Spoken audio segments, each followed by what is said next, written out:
Hello everyone, in this video, we will address a common issue among Brother printer user, the lack of printouts for specific color like black, cyan, yellow, or magenta. If you are experiencing a faded or completely blank pages, despite having sufficient ink, it is highly a printhead clogging issue. Today, we will walk through how to perform manual ink purge and deep printhead cleaning to fully resolve this problem.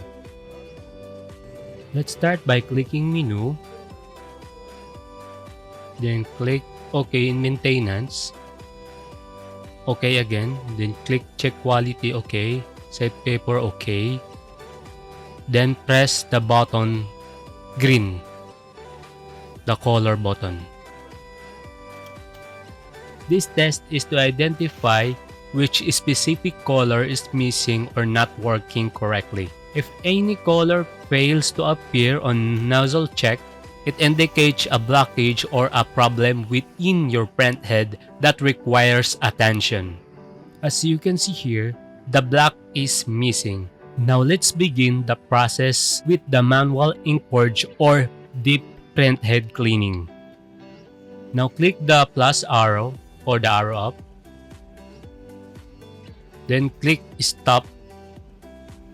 Now that we are in default mode, here are the two important reminders before we begin. First, ensure you have loaded at least 5 sheets of bond paper for the test print later. Second, and most importantly, make sure each ink tank is filled between 50 to 80% to ensure the successful purge. Let's begin the manual ink purging. First step, we click menu.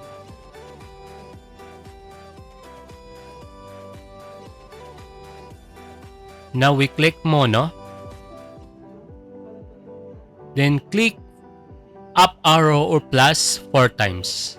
If you see maintenance in display, we are ready now to type the next code. Now follow this pattern. Now input the code 76. Just follow the button pattern below.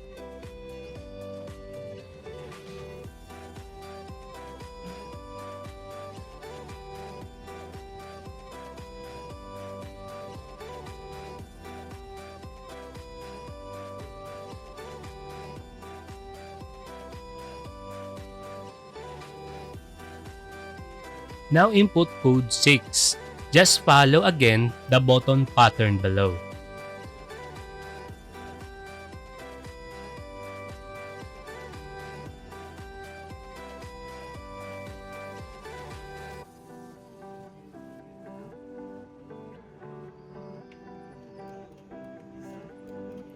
We are now in a cleaning mode. This process is critical and must not be stopped or interrupted. Please note that it will take approximately 9 to 15 minutes to complete the entire cycle. I will now skip ahead to the part where the cleaning mode is complete so you can see the corresponding display once the process has finished. Now that we're done with the cleaning, follow this button pattern to exit maintenance mode.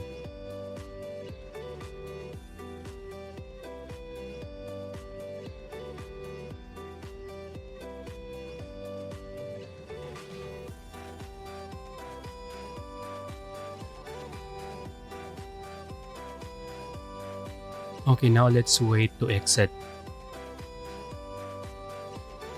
Now we have already exited the maintenance mode. Now that we exited the maintenance mode, let's clean all the printhead colors by following the button pattern below.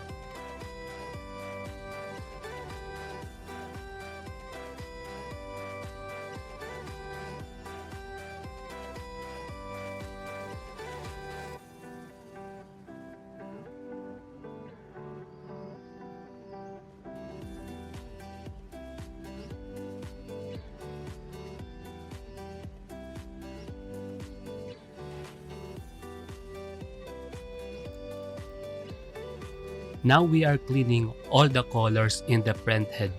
Let's just wait to finish, guys.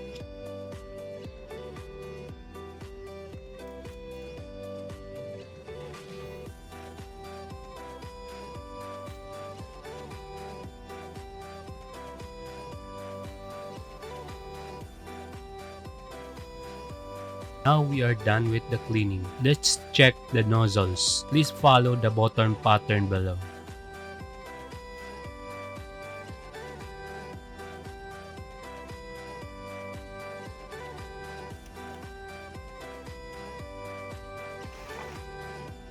We have now successfully completed the manual ink purge and deep printhead cleaning for this Brother printer. As you can see on the test print, all the colors are now working perfectly. If you find this video helpful, please like, comment, and subscribe. Thanks for watching!